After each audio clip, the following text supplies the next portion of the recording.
यह कहानी है नीलूफर नाम की 25 साल की कुंवारी लड़की की। एक दिन उसके पास एक साधु आया और जो कुछ उसने नीलूफर के साथ किया उसे सुनकर आपके पैर तले जमीन निकल जाएगी। नीलूफर के माँ बाप कई साल पहले गुजर चुके थे। न कोई भाई था और न कोई सहारा। नीलूफर अकेली थी मगर इज्जतदार जिंदगी गुजार रही थी। लोग उसे कपड़े सिलाने और खेतों में काम करने के लिए जानते थे और वह 2 वक्त की रोटी कमाती थी। वह एक भक्त, शांत स्वभाव और सादी जिंदगी गुजारने वाली लड़की थी। एक दिन जब वह गांव के बाजार से वापस लौट रही थी तो वह अपनी झोपड़ी के बाहर बैठी थी। ठंडी हवा चल रही थी और आसमान पर बादल छाए हुए थे। ऐसे वक्त में एक बूढ़ा साधु जो जर्जर कपड़ों में लिपटा था धीरे धीरे उसके पास आया। वह लड़खड़ाते हुए चल रहा था और उसके हाथ में लकड़ी की लाठी थी। उसके चेहरे पर सफेद दाढ़ी थी लेकिन उसकी आंखें बिजली की तरह चमक रही थीं। साधु ने नीलूफर को ध्यान से देखा और बोला, बेटी, कुछ पानी मिलेगा? नीलूफर ने बिना कोई सवाल किए तुरंत मिट्टी का घड़ा उठाया और प्याले में पानी भरकर साधु को दे दिया। साधु ने पानी पीकर उसकी तरफ देखा और धीरे आवाज में कहा, तुम जानती हो तुम कौन हो? नीलूफर चौंक कर बोली, मैं एक आम सी लड़की हूं बाबा जी, बस यही मेरी पहचान है। साधु मुस्कुराकर बोला, तुम आम नहीं हो बेटी, तुम्हारे नसीब में कुछ खास लिखा है जो बहुत जल्द तुम्हारे दरवाजे पर दस्तक देगा। मगर याद रखना, जो मिलेगा वो तुम्हारे सब्र और तुम्हारे दिल की पवित्रता की वजह से मिलेगा। नीलूफर कुछ समझ नहीं पाई, बस चुपचाप साधु की बातें सुनती रही। साधु जब जाने लगा तो उसने झोपड़ी के दहलीज पर एक मुट्ठी सा दिया रख दिया और कहा, जब यह दिया बिना तेल के खुद ब खुद जलने लगे तो समझ लेना तुम्हारे नसीब का दरवाजा खुल गया है। उस दिन किसी भी मांगने वाले को खाली हाथ ना लौटाना। यह कहकर साधु धीरे धीरे दूर चला गया। नीलूफर ने दिया अपनी झोपड़ी में रख दिया। दिन और महीने गुजर गए, न दिया जला और न कोई बदलाव आया। वह हमेशा की तरह अपनी जिंदगी में व्यस्त रही। गांव वाले उसका मजाक उड़ाते कि साधु की बातों पर कैसे यकीन कर सकती है, लेकिन नीलूफर ने दिल में साधु की बात को संभाल कर रखा। फिर एक रात जब वह इबादत के बाद सो रही थी, अचानक तेज रोशनी से उसकी आंख खुली।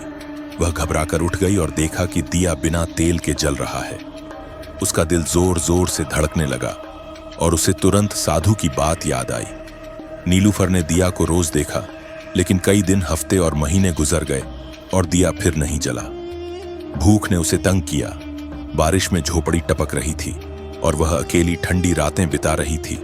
फिर भी उसने साधु की बात पर ईमान नहीं छोड़ा। एक दिन गांव के जमींदार का बेटा उसके पास आया और कहा, नीलूफर, तुम खूबसूरत हो, मेरे साथ चलो, मैं तुम्हें महल में रखूंगा, दौलत, गहने और नौकर सब दूंगा, बस एक बार हां कह दो। नीलूफर ने पल भर के लिए सोचा, लेकिन साधु की बात दिमाग में आई कि जब दिया खुद ब खुद जलेगा तब तुम्हारे नसीब का दरवाजा खुलेगा।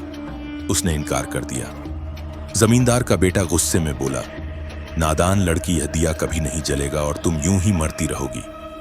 नीलूफर ने नम आंखों से कहा, मेरे पास ईमान है, वह तेल से भी ज्यादा ताकतवर है। उसी रात तेज तूफान आया। बारिश तेज हो गई। झोपड़ी की छत से पानी टपकने लगा। नीलूफर ने अपने सारे कपड़े और बिस्तर पड़ोस की बच्चों वाली औरत को दे दिए और खुद नग्न जमीन पर बैठकर दुआ करने लगी। अचानक एक अजीब सी खामोशी छा गई। फिर वह पल आया जिसका वादा था। दिया बिना तेल के जल उठा। रोशनी उसकी झोपड़ी से निकलकर पूरे आसमान में फैल गई। नीलूफर बेहोश हो गई। सुबह जब गांव वाले उठे तो नीलूफर की झोपड़ी के बाहर लोगों का हुजूम था। सब हैरान थे कि झोपड़ी अब झोपड़ी नहीं रही बल्कि एक खूबसूरत छोटी कोठी बन चुकी थी, जैसे किसी ने जादू से सब कुछ सजा दिया हो। कुछ देर बाद वही साधु दोबारा आया, लेकिन अब वह साधु नहीं बल्कि एक आध्यात्मिक बुजुर्ग की शक्ल में था।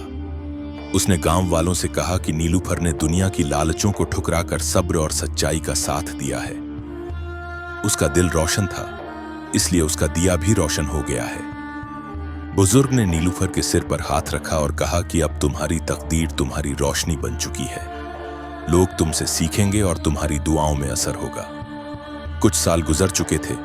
नीलूफर अब सिर्फ गांव की लड़की नहीं रही बल्कि लोगों की दुआओं में शामिल एक महान नाम बन चुकी थी। ओदमपुर का वह छोटा सा गांव ज़ियारत की जगह बन गया था। दूर दूर से लोग उसकी सेवा में आते, दुआएं कराते और अपनी मुश्किलें सुनाते, मगर नीलूफर का दिल अब भी साधु की उस भविष्यवाणी के राज में उलझा हुआ था। एक दिन नीलूफर ने फैसला किया कि वह उस साधु को तलाश करेगी, वही बूढ़ा जिसकी बात ने उसकी जिंदगी बदल दी थी। वह चाहती थी उसे शुक्रिया अदा करे और पूछे कि बाबा जी, आप कौन थे? आपको यह सब कैसे पता था?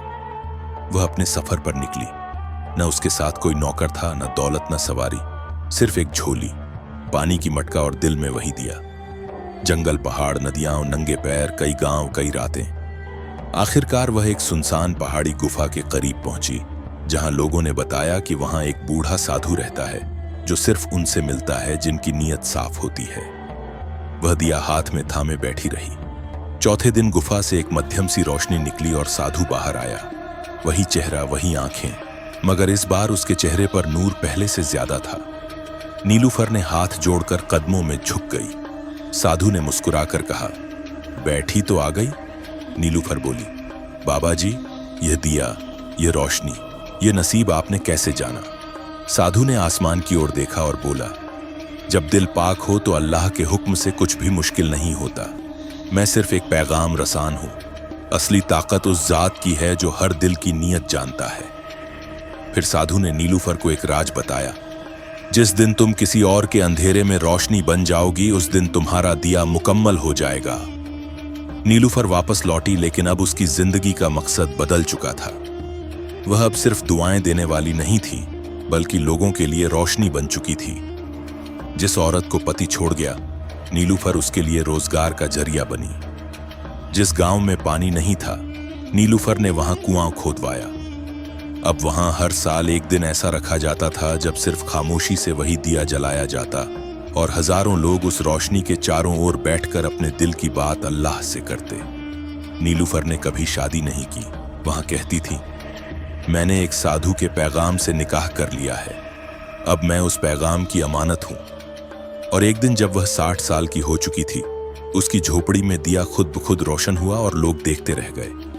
दिया था, नीलूफर नहीं थी, मगर उसके हाथ से निकाला गया कारवां चलता रहा। एक दिया हजारों दिए जलाता रहा। यह कहानी हमें सिखाती है कि हर आजमाइश एक निशानी होती है। जो शख्स दुनिया की लालचों को ठुकराकर सच, सब्र और रहम पर कायम रहता है, उसके लिए रास्ते वहीं से खुलते हैं जहां से कभी उम्मीद नहीं होती। दोस्तों, अगर यह वीडियो आपको अच्छी लगी हो तो शुक्रिया। अगर यह कहानी आपके दिल को छू गई हो तो वीडियो को लाइक करें, शेयर करें और चैनल को सब्सक्राइब करना न भूलें। सब्सक्राइब करने के बाद बेल आइकन जरूर दबाएं ताकि अगली कहानी सबसे पहले आप तक पहुंचे। आपका एक लाइक और सब्सक्राइब हमें और कहानियां लाने की ताकत देता है।